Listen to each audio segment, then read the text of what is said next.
So third type of classification of crystalline solids में हमारे पास आता है बेटा अब मेटेलिक सॉलिड्स। अब देखो मेटेलिक सॉलिड से पहले मेटल्स तो आप जानते हो।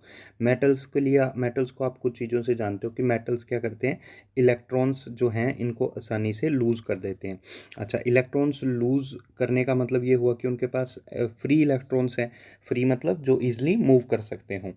तो मेटल्स में बेसिकली होता क्या है कि एक तो उनके जो वैलेंस इलेक्ट्रॉन्स होते हैं वो फ्री होते हैं, और वैलेंस इलेक्ट्रॉन्स को छोड़ दो तो जो पोर्शन बच गया जिसको आप पॉजिटिव आयन या फिर कर्नल वर्ड मैं +1 में भी कहता था, KERNALS, तो कर्नल वर्ड ये के आएगा यहाँ पे, KERNALS।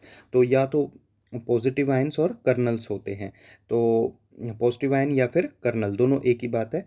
तो उनके सराउंडिंग में कौन मूव करते रहते हैं, इलेक्ट्रॉन्स मूव करते रहते हैं, और क्योंकि फ्री इलेक्ट्रॉन्स होते हैं मेटल्स के पास इसीलिए वो इलेक्ट्रिसिटी भी कंडक्ट करते हैं, आपको पता है, और हीट वगैरह भी कंडक्ट कर लेते हैं। अच्छा, आपने लस्टर वगैरह भी सुना हुआ है। लस्टर मतलब शाइन सी जो होती है या कलर, वो भी इन्हीं फ्री इलेक्ट्रॉन्स की वजह से होता है। इसमें होता क्या है, जैसे आपको +1 में भी सिखाया था एक जगह पे, कि जब विजिबल लाइट पड़ती है यानी जो सनलाइट वगैरह है उससे क्या होता है, इन ये जो फ्री इलेक्ट्रॉन्स है इनको एनर्जी मिलती है। एनर्जी मिलती है तो ये लो स्टेट से हाई स्टेट पे जाते हैं। पर क्योंकि हाई स्टेट अनस्टेबल होती है तो जब वो वापस ग्राउंड स्टेट पे आते हैं तो एनर्जी को रिलीज करते हैं इन टर्म्स ऑफ लस्टर कह सकते हो या कोई कलर भी कह सकते हो, जैसे कॉपर रेडिश ब्राउन कलर होता है, गोल्ड येलो कलर, तो वो भी इन्हीं फ्री इलेक्ट्रॉन्स की वजह से होता है। दूसरा, जनरली आपने देखा है मोस्ट ऑफ मेटल्स जो होते हैं वो थोड़े हार्ड होते हैं। हार्ड तो होंगे ही बेटा, क्योंकि यहाँ पे भी इलेक्ट्रोस्टैटिक फोर्सेस ऑफ अट्रैक्शन है या कोलम्बिक अट्रैक्शन है जो आयनिक में होती थी। कैसे, क्योंकि क्या होता है यहाँ पे भी मैंने बताया आपको, एक तो इलेक्ट्रॉन्स हैं, इलेक्ट्रॉन्स पे कैसा चार्ज है, नेगेटिव, और जो पीछे पोर्शन बच गया, जैसे जैसे बेटा सोडियम की बात करें तो सोडियम की इलेक्ट्रॉनिक कन्फिग्रेशन क्या होती है, 2 8 1, तो वो 1 इलेक्ट्रॉन तो ये आ गया। अब ये जो 2 और 8 इलेक्ट्रॉन्स के साथ बच गया इसको क्या बोलेंगे, Na पॉजिटिव। तो क्योंकि ये पॉजिटिव आयंस होते हैं या कर्नल्स भी बोलते हैं इनको, और इलेक्ट्रॉन्स होते हैं तो पॉजिटिव और नेगेटिव हैं, तो जब भी अट्रैक्शन पॉजिटिव नेगेटिव के बीच में होगी इसको इलेक्ट्रोस्टैटिक फोर्स ऑफ अट्रैक्शन ही कहते हैं। तो इसलिए यहाँ पे भी strong electrostatic forces of attraction होती हैं। तो चलिए देखिए अब इसको स्टडी करते हैं क्या करें। Metals are orderly collection of positive ions surrounded and, ये बाय काट देना यहाँ से, surrounded and held together by a sea of free electrons. तो यानी मेटल्स में क्या होता है, एक तो पॉजिटिव आयंस होते हैं और उनके सराउंडिंग सराउंडिंग मतलब उनके आसपास कौन होते हैं, सी ऑफ फ्री इलेक्ट्रॉन। सी का कहने का मतलब है कि बहुत सारे फ्री इलेक्ट्रॉन्स होते हैं, ये कहने का मतलब है। आप सिंपल भी कह सकते हो कि बेटा metals are orderly collection of positive ions and the electrons which surround them, ऐसे भी लिख सकते हो।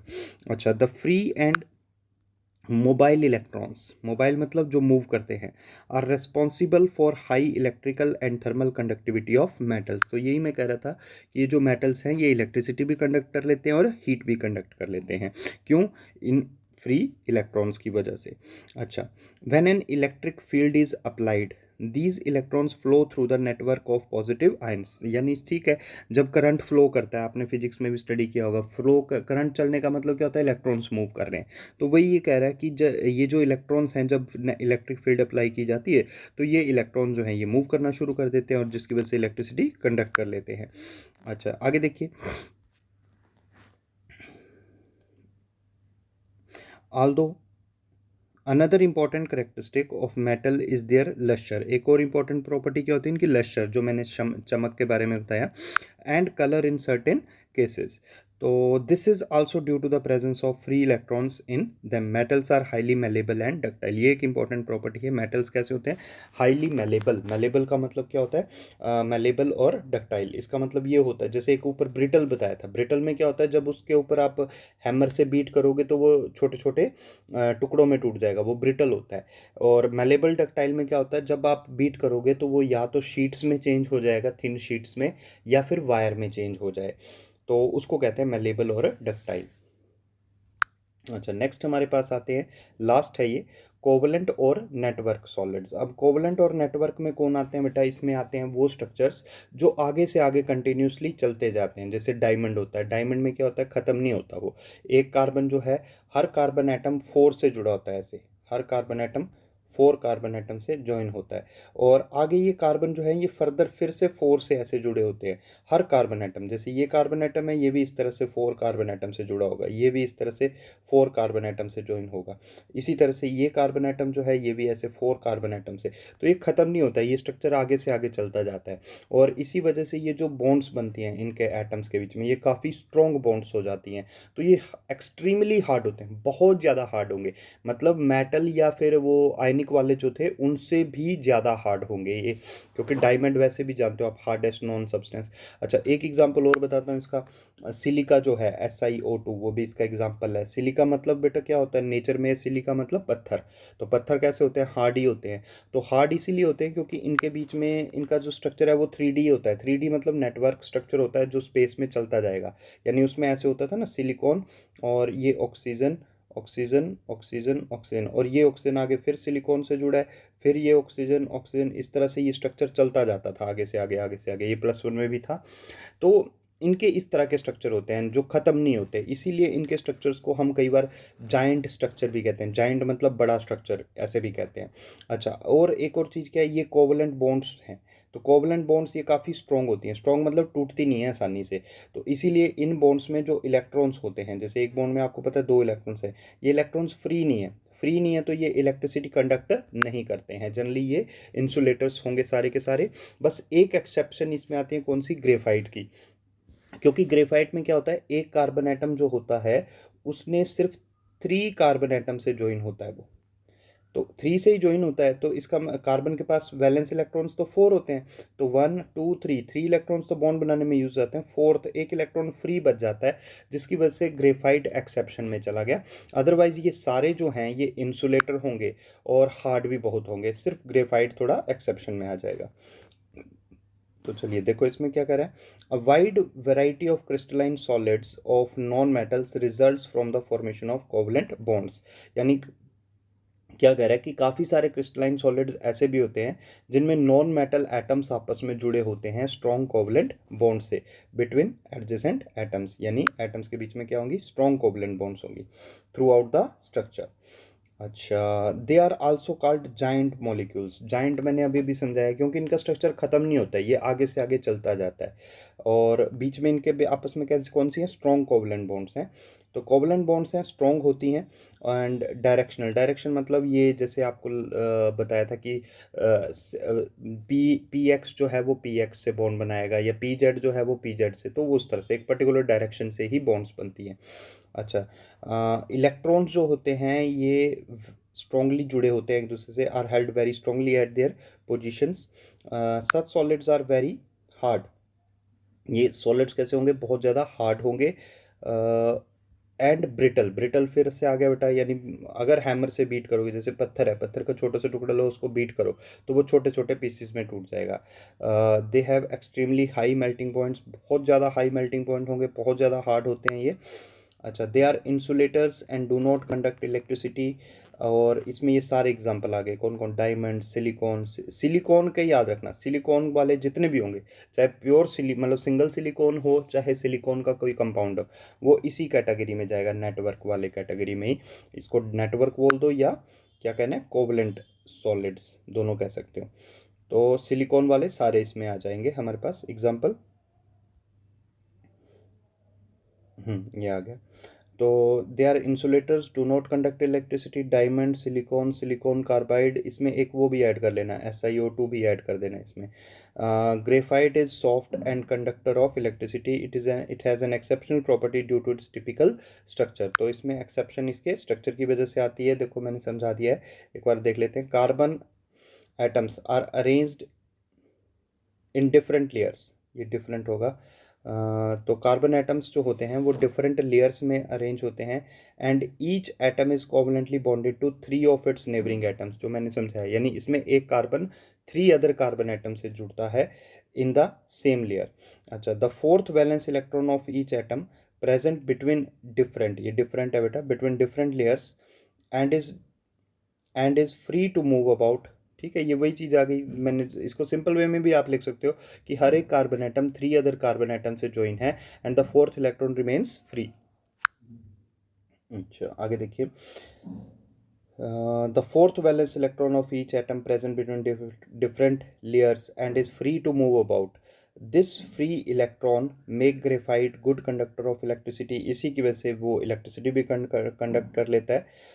Different layers can slide over each other. जो ग्रेफाइट होता है ये लेयर्स में एग्जिस्ट करता है, और जो डिफरेंट लेयर्स होती हैं ये एक दूसरे पे स्लाइड भी कर लेती हैं, और इसी वजह से ग्रेफाइट जो है ये कैसा हो जाता है, सॉफ्ट सॉलिड है. और ये यूज़ होता है किस में, एज अ ल्यूब्रिकेंट. ल्यूब्रिकेंट मतलब जो फ्रिक्शन को कम कर सकता हो. अच्छा, नेक्स्ट एक ये टर्म आती है बेटा, crystal lattice and unit cells. ये एक टर्म आ गई. अब इसमें सबसे पहले आ गया हमारे पास क्रिस्टल लैटिस. तो क्रिस्टल लैटिस क्या होता है हमारे पास, जो 3D अरेंजमेंट होती है कंस्टेंट पार्टिकल्स की एक क्रिस्टल में, उसको अगर हम डायग्रामेटिकली रिप्रेजेंट करें, डायग्रामेटिकली मतलब कॉपी में रिप्रेजेंट करें, और हम क्या करें कि हर एक पार्टिकल को एक पॉइंट की तरह दिखाएं. पार्टिकल पूरा तो वो ला नहीं सकते हम, वो तो स्ट्रक्चर के अंदर है.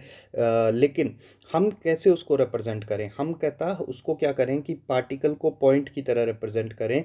तो वो जो क्रिस्टल स्ट्रक्चर है उसको अब हम क्रिस्टल लैटिस कह सकते हैं. मैं फिर से बताता हूँ, क्रिस्टल लैटिस कहने का मतलब ये है कि जैसे कोई भी सॉलिड है, मान लो डायमंड ही है बेटा, तो डायमंड में जैसे आपने कहा कि हर कार्बन एटम अदर फोर से जुड़ा हुआ है, तो कहता है इसका जब स्ट्रक्चर बनाओ तो स्ट्रक्चर इस तरह से बनाओ कि आपने क्या करना है, जो पार्टिकल है पार्टिकल को पॉइंट बना दो, और उनको फिर एक दूसरे से ऐसे 3D में मतलब कॉपी में उनका स्ट्रक्चर बना दो. तो वो जो कॉपी में तैयार हो जाएगा उनका स्ट्रक्चर, जिसमें पार्टिकल्स को आपने रिप्लेस कर दिया पॉइंट से, और बॉन्ड्स तो दिखानी है, तो वो बन गया हमारे पास क्रिस्टल लैटिस. तो if the 3D arrangement of constant particles in a crystal is represented diagrammatically, उसको जो 3D अरेंजमेंट है ना पार्टिकल्स का बेटा स्ट्रक्चर क्रिस्टल में, उसको रिप्रेजेंट करना है कैसे, डायग्रामेटिकली. डायग्रामेटिकली का ऑटोमेटिकली मतलब हो गया कॉपी में बनाना है उसको. In which each particle is depicted as a point, और हर पार्टिकल को हमने क्या बना दिया, पॉइंट बना दिया. The arrangement is known as crystal lattice. ये है. मैं फिर बता देता हूँ, सिंपल है कि क्रिस्टल एक सॉलिड है, उसका उसमें डिफरेंट एटम्स एक दूसरे से जुड़े हुए हैं. तो उसको अगर मैं डायग्राम की तरह बनाऊं और मैं क्या करूं, पार्टिकल को रिप्लेस कर दूं एटम्स, सॉरी, पार्टिकल्स को रिप्लेस कर दूं पॉइंट से, यानी कॉपी में पार्टिकल नहीं बनाऊंगा, मैं पार्टिकल की जगह पॉइंट बना दूं, तो वो जो मेरे पास स्ट्रक्चर तैयार हो जाएगा उसको हम कहते हैं क्रिस्टल लैटिस. अच्छा, देयर आर 14, हमारे पास there are only 14 possible 3D lattices known as Bravais lattices. हमारे पास टोटल कितने लैटिसेस हैं, कहता 14, मतलब इस तरह से जो डिफरेंट तरह के स्ट्रक्चर बनते हैं ना, तो 14 डिफरेंट तरह के स्ट्रक्चर बनते हैं, और इनको नाम दिया ब्रेविस लैटिसेस. अच्छा, each point in a lattice, यानी वो जो पार्टिकल की पोजीशन को हमने पॉइंट से जो दिखा रहे हैं, तो उस पॉइंट को हमने कहना है लैटिस पॉइंट या लैटिस साइट. किसको कह रहे हैं बेटा, लैटिस पॉइंट या लैटिस साइट. ध्यान से सुन लेना, वो जो पार्टिकल है, पार्टिकल की पोजीशन को जिसको हमने रिप्रेजेंट किया हुआ है पॉइंट से, उसको हम कहते हैं लैटिस पॉइंट या लैटिस साइट. मतलब सिंपल वे में लैटिस पॉइंट या लैटिस साइट वो जगह है जहां पार्टिकल प्रेजेंट होता है, ऐसे कह सकते हो. तो each point in a lattice is called lattice point और लैटिस साइट. अच्छा, एक और चीज आती है इसमें, ये देखिए, each point in a crystal lattice represents the centre of one constituent particle. यानी वो जो पॉइंट है, जो मैं कह रहा हूँ कि पार्टिकल्स को हमने हटा, मतलब एक क्रिस्टल को हमने डायग्रामेटिकली बनाना है, और डायग्रामेटिकली बनाने के लिए हमने क्या किया, पार्टिकल्स को पॉइंट की तरह बना दिया कॉपी में. तो वो जो पॉइंट है बेसिकली कहता है, वो एक पॉइंट जो है वो पूरा पार्टिकल नहीं होता, वो पॉइंट रिप्रेजेंट करता है सेंटर ऑफ द पार्टिकल, ये कहना चाह रहा है. तो each point in a crystal lattice represent the centre of one constant particle which may be atom, a molecule और एन आयन. वो एटम भी हो सकता है, मॉलिक्यूल भी हो सकता है, और आयन भी हो सकता है. अच्छा, lattice points are joined by straight lines. इनको कैसे जोड़ना होता है, स्ट्रेट लाइन से जोड़ना होता है, to bring about geometry of a lattice. और इस तरह से मतलब उनकी ज्योमेट्री या उनकी शेप बनाई जाती है. तो ये तीन बातें इसने कही बेटा. पहली चीज मैं एक बार शुरू से बता देता हूँ, चलो. क्रिस्टल लैटिस आया. क्रिस्टल लैटिस क्या है, कहता जो 3D अरेंजमेंट होती है, कहता पार्टिकल्स की एक क्रिस्टल में, उन उसको अगर हम डायग्राम बनाकर दिखाना चाहें और हम क्या करें कि पार्टिकल्स को पॉइंट से रिप्रेजेंट कर दें, तो अब वो जो चीज़ तैयार हो गई, वो जो डायग्राम बन गई, उसको हम नाम दे देंगे क्रिस्टल लैटिस। और ये टोटल कितनी है, कहता 14 है, और उनको ब्रेविस लैटिसेस भी कहते हैं। और फिर इसने तीन मेन बातें बताई। पहली बात इसने ये बताई कि वो जो पॉइंट है, वो पॉइंट किसकी जगह आया, पार्टिकल की जगह जो पॉइंट बनाया, उस पॉइंट को आपने कहना है लैटिस पॉइंट या लैटिस साइट, मतलब उस जगह पे पार्टिकल था, ऐसे कह सकते हो, या पार्टिकल की पोजीशन को दिखा रहा है वो। अच्छा, आगे इसने ये भी कहा कि वो जो पॉइंट होता है जो पार्टिकल की जगह बनाया है आपने, एक्चुअल में वो पॉइंट पूरा का पूरा पार्टिकल नहीं बताता, वो पार्टिकल के सेंटर को बताता है। और दूसरा, इन पॉइंट्स को एक दूसरे से कैसे जोड़ना है, आपने स्ट्रेट लाइन से जोड़ना है, ये इसने मेन बात कही। अच्छा, अब इसमें एक और बहुत ज़्यादा इंपॉर्टेंट टर्म जो आती है वो है यूनिट सेल। कौन सी, यूनिट सेल। अब यूनिट सेल के लिए मैं आपको एक एग्जांपल दे रहा हूँ, तो उसको ध्यान से सुनना बेटा। जैसे आपके घर में कोई भी रूम की दीवार है, उस वो रूम की दीवार किससे बनी है, जनरली ब्रिक्स से बनी है, ईंटों से बनी है बेटा। मान लो उसमें 500 ईंटें यूज़ हो गई, 500 ब्रिक्स यूज़ हो गई। तो मैं अब आपसे पूछूं कि मेरे को उस दीवार का वो सबसे छोटा पोर्शन बताओ, सबसे छोटा पोर्शन या सबसे छोटा पार्टिकल बताओ जिसको बार बार रिपीट करने से ये पूरी दीवार तैयार हुई। तो आप बोलोगे सर सिंगल ब्रिक, यानी एक ईंट जो है उसको बार बार रिपीट करने से पूरी दीवार तैयार हुई ना। तो उसी तरह से वो सबसे छोटा पोर्शन एक क्रिस्टल लैटिस का, जिसको बार बार रिपीट करने से पूरा लैटिस तैयार हुआ है, उसको हम कहते हैं यूनिट सेल। क्या कहना है, यूनिट सेल। किसको कहा बेटा, वो सबसे छोटा पोर्शन जिसको बार बार अगर हम रिपीट करते रहें तो पूरा क्रिस्टल लैटिस बन जाए, तो उसको हम कहते हैं यूनिट सेल। ये देखिए, unit cell is the smallest portion, सबसे छोटा पोर्शन है किसका, क्रिस्टल लैटिस का, विच व्हेन रिपीटेड, जिसको बार बार रिपीट करें in different direction generates the crystal lattice. तो क्या जनरेट हो जाए हमारे पास, क्रिस्टल लैटिस। अच्छा, यूनिट सेल इज करेक्टरसाइड बाय, अब एक यूनिट सेल की फीचर्स क्या होते हैं या उसकी करेक्टरिस्टिक्स क्या होती हैं। तो कहता है उसके बेसिकली दो तरह के फीचर्स होते हैं। एक उसकी सिंपल बेटा लेंथ ब्रेड्थ और हाइट, और एक जो डिफरेंट उसकी जो लेंथ ब्रेड्थ और हाइट की जो साइड्स होंगी उनके बीच के एंगल्स। यानी ये देखिए, सिंपल है ये बेटा, करेक्टरिस्टिक्स मतलब दो, एक लेंथ ब्रेड्थ हाइट और एक उनके बीच के एंगल्स। आपको मैं अगर सही बताऊं ना, तो आप अपने घर के कमरे में जहां बैठे हो, घर के कमरे के कॉर्नर को देखो, नीचे वाले कॉर्नर को देखो, और वहां से आपको तीन एक्सिस दिखेंगी, एक एक्स एक्सिस, एक वाई एक्सिस, जेड एक्सिस। मेरी बात शायद आप समझ पा रहे होंगे कि एक आपके रूम की जो तीन दीवारें होंगी ना बेटा, एक छत की तरफ जा रही है, एक दूसरे कोने की तरफ जा रही है, और एक तीसरी एक दूसरे को। तो ये जो तीन चीजें होंगी, इन तीन की लेंथ ब्रेड्थ और हाइट, ये इसके करेक्टरिस्टिक हो गए कहते हैं यूनिट सेल के। और दूसरा, इनके बीच के जो एंगल होंगे वो इसके करेक्टरिस्टिक्स माने जाएंगे। तो यही है, देखिए, a unit cell is characterized by its dimension along the edges A, B and C. These edges may or may not be mutually perpendicular to each other. ये आपके कमरे के बेटा किसी एक कोने को ध्यान से देखो, वहां पे आपको दिखेगी कि तीन लाइनें जा रही हैं। दो तो बेटा उसी मतलब ग्राउंड पे ही जा रही होंगी, और एक छत की तरफ जा रही होगी। तो ये तीन जो हैं इनकी लेंथ की बात कर रहा है। अच्छा, फिर कहता है एंगल्स बिटवीन दीज एजेस। अब उन्हीं तीन कोनों की जो मैं बात कर रहा हूँ उनके एंगल्स को देख लो, यानी एक इन तीनों के बीच के तो तीन एंगल्स बन जाएंगे, और उनकी बात कर रहा है। अब ये अल्फा हो गया, बीटा हो गया और गामा हो गया। Thus a unit cell is characterized by 6 parameters. तो कहता 6 पैरामीटर हो गए, क्या, ए बी सी मतलब लेंथ ब्रेड्थ हाइट, और अल्फा बीटा गामा यानी एंगल्स, वो जो तीन एक्सिस हैं उनके बीच के एंगल्स।